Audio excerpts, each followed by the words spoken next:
Ito pag-usapan natin mabuti dahil ito si Bonoan 'di ba matagal nang pinauuwi at hindi na umuuwi. Ngayon merong blue ribbon, biglang umuwi. Tingnan po natin. In one of our budget hearings, I believe kinumpute po to ni Chairman Senator Lacson and Senator Kiko Pangilinan, ang SOP na napunta sa inyo is worth 2.25 billion pesos. Napunta kay Bonoan, 2.5 billion pesos. Ganyang katitindi ang mga sekretary ng Pilipinas. Since 2022. To 2022 pa yan wala pa yung dati. Pero malamang-lamang yan ngayon lumobo Kaya ngayon iniimbestigahan. Well, Ano po ang masasabi niyo ho dyan? I think, Your Honor, I think this is something. Well, I think I issued a denial on this at one point in time when I learned about. I have not read the entire affidavit, but I issued a denial to it. I don't even recall actually talking about any projects at all. If there will be proposals from them, I just. No, but this is very clear na meron kayong allocated amount at nagsasubmit sila ng project sa inyo at binibigyan kayo ng kickback. Wala ho 10%, 15%, and pag sinuma ho natin lahat yan, aabot yan to 2.2 billion pesos. I completely deny, Your Honor. Ako, medyo hindi ako naniniwala kay Bonoan. I mean, dumadaan sa opisina mo yan. Dumadaan sa opisina mo. I don't have any allocable amount.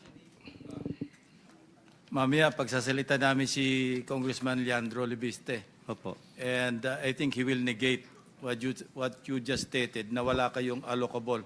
Kung hindi man allocable, baka non-allocable. Pero meron.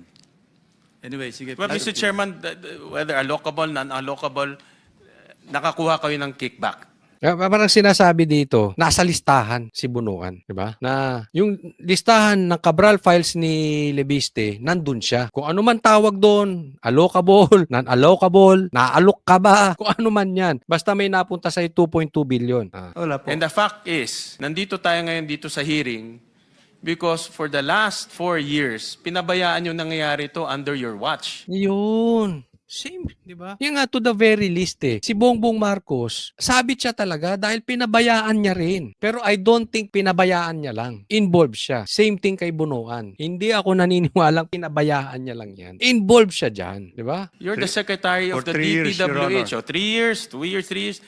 Secretary kayo ng DPWH. May mga ghost projects. May 20-25% nangyayari sa ilalim po ng inyong opisina.